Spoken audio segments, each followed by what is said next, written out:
سوال ہمارے سامنے یہ ہے کہ جو دولت مند بننے کی خواہش رکھتا ہے، خدا کی طرف سے جو کچھ خدا ہمیں دیتا ہے اس کو لینا، اس کو فروتنی سے، شکر گزاری سے استعمال کرنا خدا کے جلال کا باعث بنتا ہے۔ لیکن جو خدا کا سورس ہے، جو چیز ہمیں خدا سے نہیں ملی ہے، کسی اور طرف سے مل رہی ہے، اس کے بارے میں ہمیں محتاط ہونے کی ضرورت ہے۔ اب کئی لوگ یہ سمجھتے ہیں کہ جس شخص کے پاس دنیا کا مال ہے، ہر دنیا کی چیز ہے، تو ان سے آپ پوچھیں وہ کہیں گے کہ خدا نے ہمیں بڑی برکت دی ہوئی ہے۔ لیکن کئی مقدسین اس بات کو بھول جاتے ہیں کہ جب خداوند یسوع مسیح کی آزمائشیں ہوئی تھیں، متی کی معرفت لکھی گئی انجیل کے 4 باب میں جن کا ذکر ہے، تو ابلیس خداوند یسوع مسیح کو ایک اونچے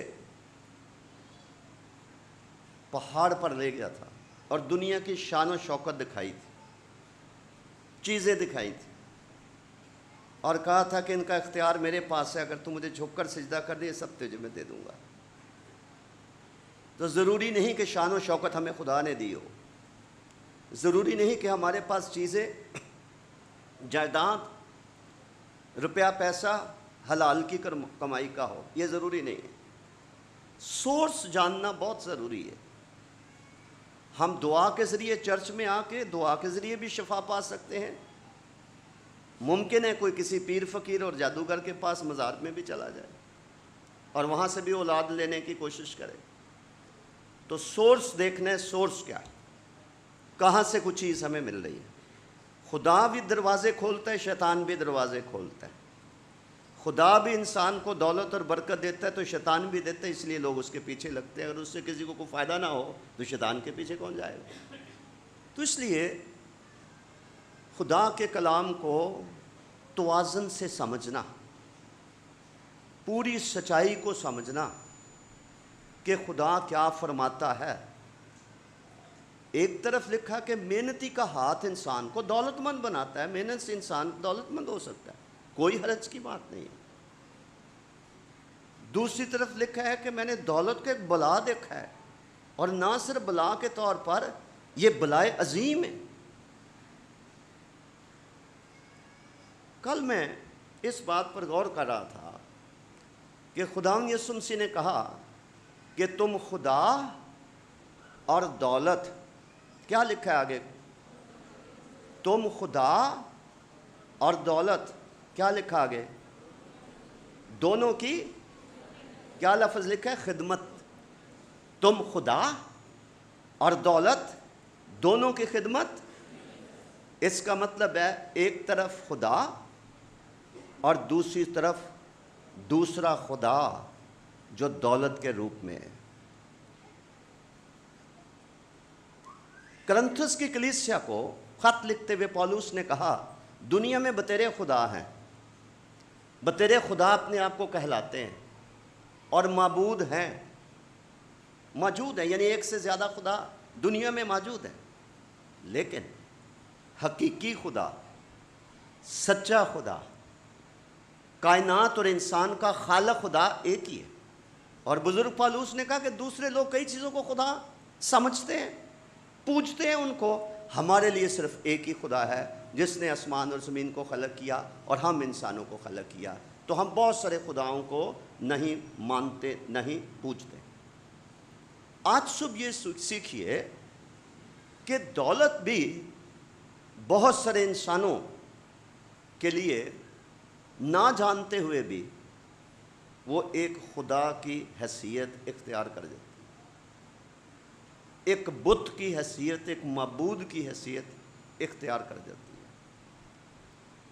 یہ کسی آدمی کی تھیوری، اس کی تفسیر یا اس کی سوچ نہیں ہے، سادہ الفاظ میں خداوند یسوع مسیح کی زبان مبارک سے یہ بات کہی گئی ہے، اور دولت کے پیار کے پس منظر میں کہی گئی ہے۔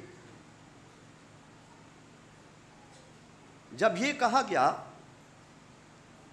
کہ اپنا مال زمین پر جمع مت کرو جہاں کیڑا لگتا اور زنگ خراب کرتا ہے، اپنا مال آسمان پر جمع کرو۔ جب یہ لکھا کہ کوئی نوکر دو مالکوں کی خدمت یا تو ایک سے محبت رکھے گا اور دوسرے سے نفرت یا عداوت، وہاں پر بھی دولت کو مالک کی صورت میں پیش کیا گیا۔ خدا مالک ہے ہمارا، جسے ہم لارڈ کہتے ہیں یا خداوند کہتے ہیں، اس کا مطلب آقا اور مالک۔ خدا بھی مالک ہے، اور کئی انسان دھوکے میں زندگی بسر کر رہے ہیں جس میں ایماندار بھی شامل ہیں، وہ دولت بھی ان کا مالک ہے۔ اور مسیح یہ کہہ رہے ہیں کہ کوئی نوکر، ہم سارے کے سارے نوکروں کی طرح ہیں، کوئی نوکر دو مالکوں کی خدمت نہیں کر سکتا، کہ وہ خدا کی بھی کر لے اور وہ دولت کی بھی کر لے، وہ بھی مالک ہے، وہ بھی مالک ہے۔ چونکہ شیطان ہمیں فریب دیتا ہے، اس لیے ہمیں کبھی لگا ہی نہیں کہ دولت بھی ایک بت ہو سکتا ہے جسے ہم پوج رہے ہیں، یا پوجنے کی کم از کم آزمائش میں پڑ سکتے ہیں۔ ہمیں وہ سمجھ ہی نہیں آنے دیتا کہ لاشعوری طور پر نہ جانتے ہوئے بھی ہم زندہ خدا کو چھوڑ کر کسی اور طرف ہمارا رخ ہے، دھیان ہے۔ اسی پس منظر میں خدا یسوع مسیح نے کہا کہ جہاں تیرا مال ہے وہاں تیرا دل لگا رہے۔ اگر خدا ہمارا مال ہے، خدا کو ہم کہتے ہیں نہ سونا مانگوں نہ چاندی مانگوں، مجھے تیری حضوری چاہیے، مجھے تیری نزدیکی اور قربت چاہیے، میں تجھے پا لینا چاہتا ہوں، تو میری میراث ہو جا،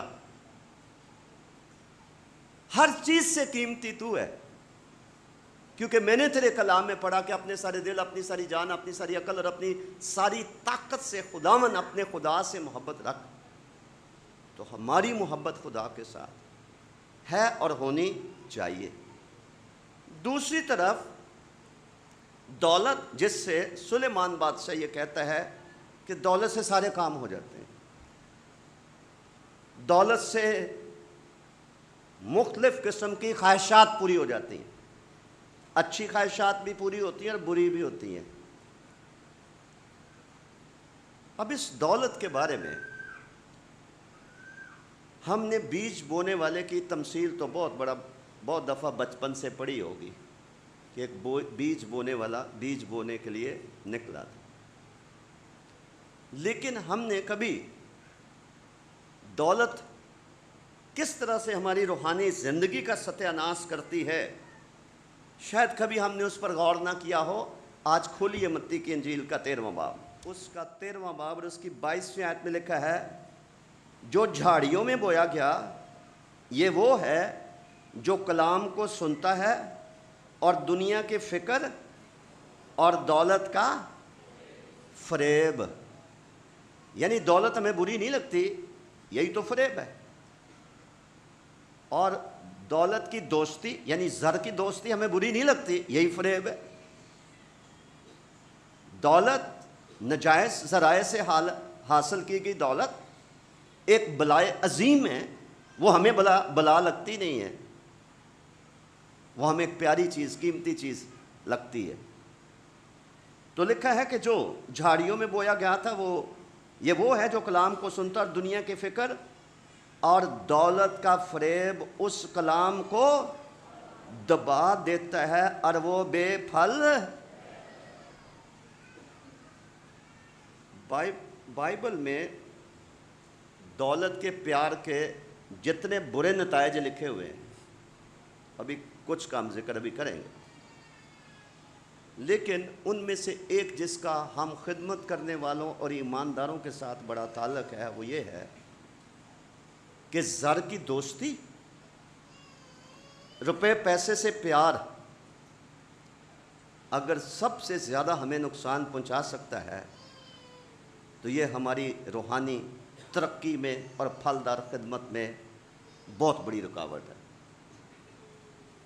جو جھاڑیوں میں گرا، جھاڑیوں کا روحانی مطلب ہے خواہشات، اور خصوصاً بری خواہشات جو روپے پیسے سے پوری ہوتی ہیں۔ جھاڑیوں میں وہ بیج گرا، جھاڑیوں نے بڑھ کر تو اسے دبا لیا اور بڑھنے ہی نہیں دیا۔